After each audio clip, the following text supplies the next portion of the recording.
junto a organizaciones de la sociedad civil. Quiero insistir en eso porque, por ejemplo, en Argentina hace pocos meses atrás había un recambio de gobierno, no hubo ninguna instancia como esta que yo conozca. Es muy raro, me parece muy celebrable este tipo de encuentros y de discusiones y para levantarles el ánimo de que eso es un buen inicio, ¿no? Entonces, bueno, les decía, voy a compartir con ustedes 8 pensamientos de cosas que me llaman la atención de la región que pueden ser interesantes. La primera de ellas es una caída en los precios de las materias primas, que a diferencia de lo que uno podría esperar, que es que esa caída de los precios en las materias primas redujera la presión extractivista y por lo tanto los impactos sobre territorios, ambientes y comunidades, eso no está ocurriendo en ningún país de la región. Por el contrario, lo que observamos en los gobiernos de los países vecinos es que a medida que caen los precios en minerales o en hidrocarburos o en agroalimentos, los gobiernos lanzan medidas para compensar por volumen esa pérdida en los mercados internacionales.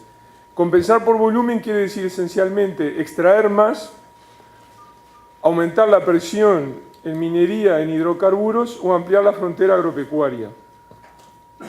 Y les decía, les voy a traer caso de los países vecinos. Entonces el caso aquí paradigmático es Bolivia.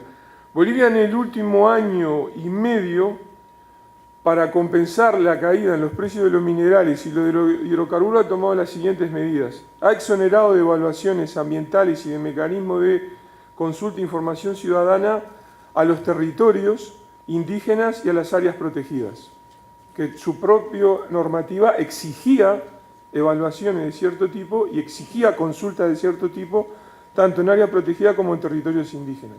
Entonces, para alentar la exploración petrolera especialmente, las ha exonerado por vía de un decreto. Y esto lo ha acompañado de un paquete de medidas de apoyo económico que son esencialmente subsidios y exoneraciones fiscales por un valor de 3.500 millones de dólares para la explotación petrolera. Les repito, porque la cifra es impactante, 3.500 millones de dólares, 3.556 para ser exacto. ¿Cuál ha sido el resultado de esto que se ha hecho en el último año y medio? ¿No? Ellos dicen, bajan los precios, aumenta el volumen extraído. El resultado ha sido un incremento en los conflictos locales con las comunidades locales, ahondar la fractura entre el gobierno del MAS de Evo Morales con organizaciones indígenas, especialmente en el sur del país, enormes impactos ambientales y sociales en marcha, y que sorpresivamente la racionalidad económica de este mecanismo comienza a hacer agua, porque las pretendidas ganancias por rentas, tributos, etcétera, que se imponían al sector hidrocarburos, se va a perder por este mega paquete de subsidios. Entonces, una primera advertencia, un primer riesgo, reto para un futuro gobierno es qué hace cuando bajan los precios de las materias primas y sus posibles riesgos socioambientales. Segundo aspecto, los problemas que hay con licencia y evaluación ambiental en los países vecinos. Acompañando esta situación en la caída en los precios de las materias primas, varios países vecinos han rebajado, flexibilizado, minimizado la normativa, las vías administrativas o las capacidades del Estado para hacer el control ambiental en diferentes rubros. Acá voy a tomar el caso de Colombia, que es el que más me impacta, porque tiene algunas semejanzas con el caso peruano. En Colombia, ustedes saben, hace ya algunos años entró una discusión de aligerar la presión que consideraban el sector empresarial y alguna parte del gobierno, la presión normativa y de controles que tenía el Estado para otorgar títulos, concesiones y el manejo, especialmente en el sector minero y el sector petrolero. Y allí, así como acá se inventó el tema de la permisología, ese neologismo, el neologismo colombiano fueron llegar a lo que ellos llaman las licencias ambientales express. ¿Qué podemos ver ahora a mediados de año con el proceso de las licencias ambientales express? Es que en todos los casos en Colombia aumentaron los conflictos locales y las resistencias ciudadanas. Porque si yo aligero el licenciamiento, eso no me exime ni me resuelve los problemas con los grupos locales, no los anula. Y además la dudosa legalidad de varias de esas normas. Tan es así que hace pocos días atrás la Corte Constitucional en Colombia revocó el mecanismo de licenciamiento minero y el otorgamiento de reservas mineras en Colombia, dando un golpe de gracia final al programa del gobierno Santos de la llamada locomotora minera. Fue revocado todo ese sistema, y lo que es interesante para que observen los demás países vecinos es las razones que da la Corte Constitucional colombiana. Dice, le revocamos la medida al gobierno colombiano porque no tuvo en cuenta los mecanismos de consulta e información ciudadana. Y le revocaron todo el mecanismo. También hay otros países que hay retrocesos institucionales marcados. Le voy a dar un ejemplo de Uruguay, de mi país. La semana pasada, de hecho el lunes pasado, el nuevo gobierno de Tabaré Vázquez firmó por decreto la creación de una nueva agencia de rango presidencial, que es la Secretaría Nacional del Ambiente, Agua y Cambio Climático, que nadie entiende para qué la firmó.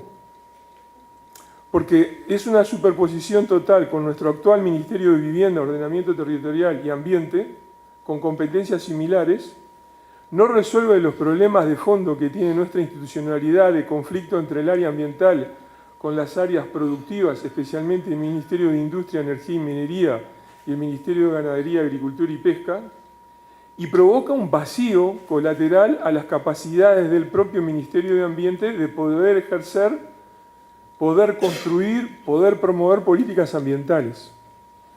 Entonces, el caso uruguayo es bien extraño porque en vez de recortar las capacidades de la agencia ministerial madre, crea agencias periféricas que va horadando o haciendo innecesario la propia gestión del Ministerio del Ambiente. Entonces, acá son dos casos que me parecen muy interesantes para compartir con ustedes.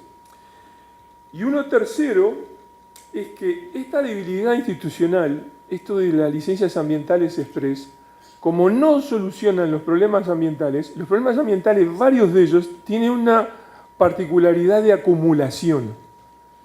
Y aquí el caso bien interesante es en Brasil, lo que ha sucedido con la rotura del dique de Relaves en Minas Gerais, en el caso de Mariana, que fue muy publicitado a final del año pasado, ¿no? Aquí se aplicó precisamente eso de, digamos, licencias ambientales expreso no controlar. Nadie controlaba el dique de Relaves, todos vertían de más, nadie controlaba, sigo vertiendo de más, hasta que el dique estalla. Y eso genera un gravísimo impacto ambiental, uno de los más graves que ha habido en la historia sudamericana reciente, uno de los más graves del año pasado. Entonces, este debilitamiento de la gestión ambiental no resuelve por el lado social, tampoco resuelve por el lado ambiental, tampoco resuelve por el lado territorial. La solución aquí, para esta problemática, está en fortalecer las autoridades ambientales, no en debilitarlas. Está en aplicar la normativa ambiental, no en reducirla, y así sucesivamente. Tercer caso para compartir con ustedes, corrupción y extractivismo. Empezamos a examinar el año pasado, a partir del estallido de las denuncias del caso Petrobras en la región, las relaciones que hay entre grandes emprendimientos de extractivismo y casos de corrupción incluso asumidos de forma restrictiva, como aquellos donde hay un proceso judicial avanzado o hay resolución de las Cortes sobre esta situación, o la información pública es abrumadora. O sea, dejamos afuera las denuncias que no tienen un fundamento fuerte por detrás. Empezamos por el caso Petrobras y un breve resumen del cual yo les puedo adelantar ya los resultados que están es: todos los países sudamericanos tienen casos de corrupción en distintos sectores extractivistas. Todos. Incluido Uruguay, que se está mejor rankeado en los rankings que hay de transparencia y de evaluación de la corrupción. Se acaba de descubrir en Uruguay, por una investigadora parlamentaria, serios problemas en la empresa estatal de petróleo en la gestión pasada del gobierno de Mujica, por ejemplo. Todos los sectores extractivistas, minero, petrolero, agropecuario, en todos los países tenemos casos de corrupción, que van desde otorgamiento ilegales de concesiones mineras hasta coimas, sobornos, etcétera, para hacer la vista gorda con el uso de agroquímicos y su contaminación. En todos los países, para todos los sectores.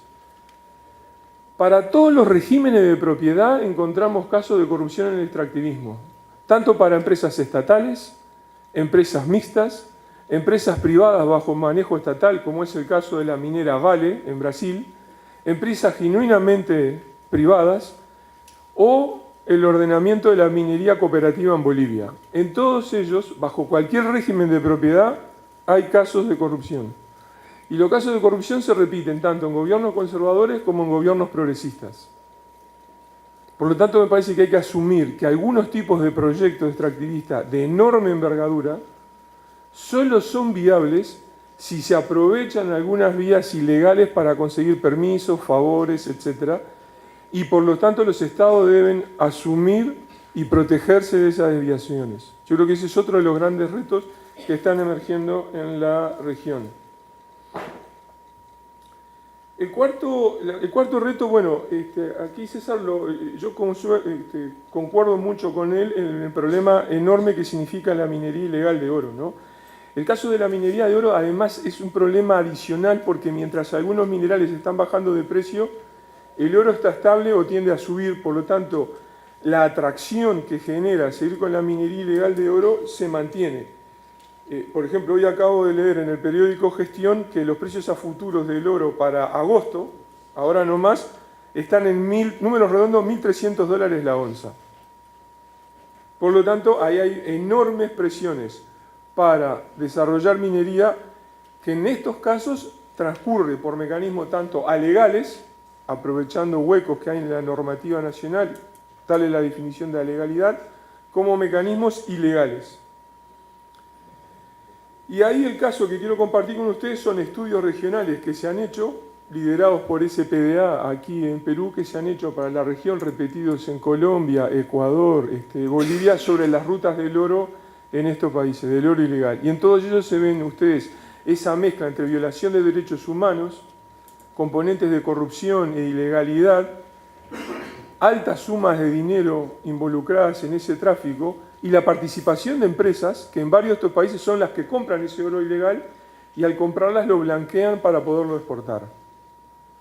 Entonces hay que comenzar a preguntarse si el caso del oro, tanto por la gran minería como por la minería ilegal, no genera tantos y tantos problemas tan inmanejables que hay que comenzar a preguntarse si no es necesario considerar una moratoria para la minería en oro para poder terminar con esta problemática.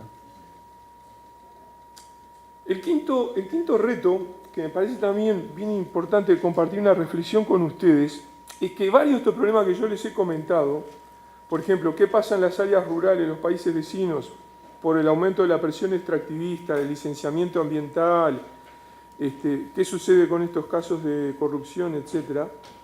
En casi todos ellos se involucran especialmente a comunidades campesinas y a comunidades indígenas. Son los más afectados. Y esto tiene un trasfondo político importante, político partidario, y un trasfondo político para las políticas públicas también importante, que es una asimetría, digamos, electoral política en cómo gestionar reacciones frente a estos problemas. Porque los grupos afectados son numéricamente muy pequeños, por lo tanto, sus capacidades de presión política y su caudal electoral son muy limitados, mientras que las mayorías que votan y son las que deciden las elecciones están en las grandes ciudades, son habitantes urbanos, tenemos urbes con millones de habitantes, y ellos ven buena parte de esta problemática de qué sucede en la selva amazónica o en una sierra con la minería o los agroquímicos, así, la ven alejada. Entonces hay un problema político serio, que es una asimetría en la percepción que tienen las grandes mayorías de la urgencia y necesidad de lidiar con esta temática y la capacidad política que tienen aquellos afectados por estos casos de poder incidir en el ámbito político partidario. Porque es poca gente, son pocos votos. Yo no lo necesito para ganar una elección. Y esta problemática se repite en todos los países. Un caso extremo, tal vez muy dramático, sea la situación de los pueblos indígenas en Brasil, donde las organizaciones que trabajan con ellos, y ahí me refiero al Consejo Misionero de la Iglesia Católica, me parece que es la que hace las mejores evaluaciones de la situación indígena en Brasil, dice que es la peor política en indígenas la que ha tenido lugar en los últimos gobiernos, llevando una situación de zozobra para todos ellos en Brasil. El tema 6, El tema 6 que quiero compartir con ustedes es que, bueno, tú decías, bueno, lo llevaste a un extremo, pero tú decías, bueno, ¿qué hacemos? ¿Minería sí o minería no? Yo creo que el problema no está planteado en esos términos, pero vamos a seguir eso que tú planteabas. Si yo abordo esa problemática, tal vez que haya algunos sectores extractivistas que por su impacto social y ambiental más vale dejarlos en suspenso, claramente necesito alternativas de desarrollo para poder mantener la economía funcionando, generar empleo, etc. Ahora, en esa tarea es fundamental que participen los gobiernos y que participen las universidades. Porque las organizaciones locales tienen capacidades limitadas para abordar semejante desafío. Uno no le puede pedir, por ejemplo, a IDESEP que elabore un plan de alternativo de cómo funcionaría la economía peruana. No es el rol de ese tipo de organizaciones. Ahora, ¿qué sucede con los países vecinos? Que esto es otra cosa impactante. Los gobiernos combaten constantemente la elaboración de planes alternativos de desarrollo. Caso más claro es el gobierno ecuatoriano, sorpresivamente. Constantemente combate en la academia y en las organizaciones sociales que se elaboren alternativas, porque no solo las combate, sino que las reprime en su manifestación pública, se burla de ellas y las cuestiona. Entonces contribuye a generar una imagen de que no hay una alternativa posible al extractivismo de inserción a la globalización. No hay alternativa. Y quienes podrían estudiar las alternativas no son cobijados ni alentados por el propio gobierno. Entonces creo que este es un tema que se repite en todos los países. Ustedes lo tienen para el sector minero y petrolero, nosotros en el Cono Sur lo tenemos para la dependencia de los monocultivos con transgénicos. O sea, los gobiernos combaten cualquier alternativa a eso. Séptimo tema, democracia y valores, que es otra cuestión muy en discusión en los países de la región. Yo estoy convencido de que las políticas ambientales están muy emparentadas y deben discutirse en términos de justicia y de moral. Me refiero a justicia, por ejemplo, que involucran decisiones sobre lo justo y lo injusto y sobre qué valoro y qué no valoro. Y me refiero, por el rótulo de moral, a apreciaciones sobre lo que es correcto o incorrecto de acuerdo a cómo lo entiende cada una de estas sociedades. Entonces, cuando ocurren casos donde hay violación de los derechos humanos, por ejemplo, yo estoy reprimiendo por fuera de la ley una manifestación ciudadana que expresa su enojo frente a un proyecto minero, o peor aún, tengo a la policía que reprime a la gente en forma indebida, o aún peor, se mata a alguien, ahí hay una incidencia, por supuesto, en el ámbito democrático, pero también en nuestras concepciones de justicia. Y una cosa que está pasando en los países vecinos es que comienza a tolerarse expresiones de injusticia aceptando ciertas formas de represión y de hostigamiento a estas comunidades locales, precisamente porque son pocos, están alejados y además por una cierta petulancia del habitante urbano. Esos son indios, impiden el desarrollo. Y hay un acostumbramiento a que eso es tolerable. Yo creo que ahí también hay un riesgo para,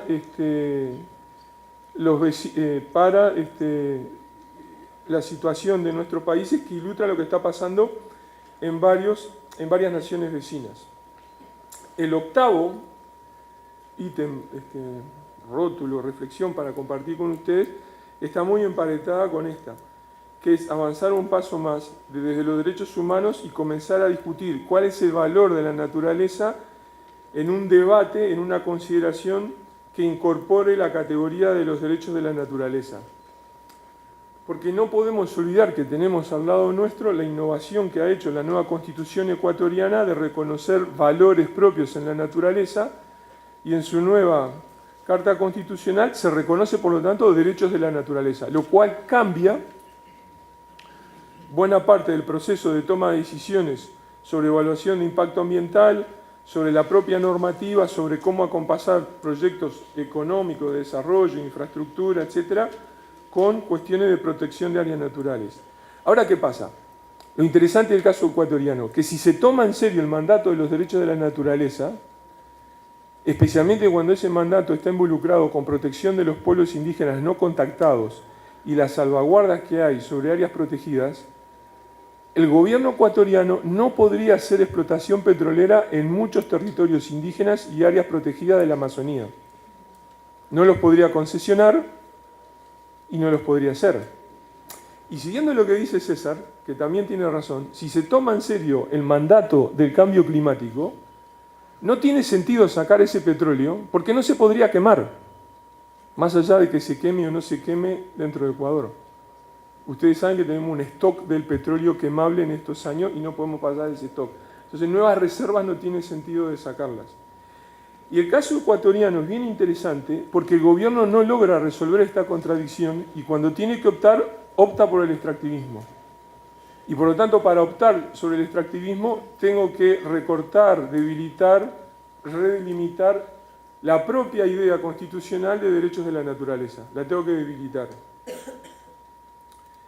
A mí me parece que este es un tema básico y que está presente acá en Perú, aunque ustedes no lo vean. Acá sí voy a hacer un cuentito peruano, porque el actual gobierno está de salida y entonces me siento habilitado. Pero una pequeña polémica que tuve con Pulgar Vidal, el actual ministro, es que en unas entrevistas Manuel decía, bueno, hay que escuchar a los mercados y nosotros necesitamos la minería porque si no espantamos a los inversores. Entonces, a mí me parece que el que tiene que escuchar a los mercados es el ministro de Hacienda, porque para eso está. Pero el ministro del Ambiente tiene que escuchar a las plantas y a los animales, no a los mercados. Y escuchar a las plantas y a los animales a ustedes les parece raro y algunos se sonríen, pero a todos les parece natural que un ministro escuche al mercado. ¿Cuándo vieron ustedes un mercado caminando por la calle que se exprese? No existe tal cosa. Pero lo aceptan. En cambio, les suena extraño si yo escucho a la planta hacia los animales. Entonces, esta división, esta nueva sensibilidad, es precisamente a la que apunta un marco normativo como el de la Constitución ecuatoriana, que es el de reconocer valores propios a la naturaleza. Por lo tanto, bajo esa perspectiva, bajo ese mandato, el ministro del Ambiente tendría que escuchar a las plantas y a los animales. Y ese me parece que sigue siendo un tema central y un reto central para nuestros países. Muchas gracias.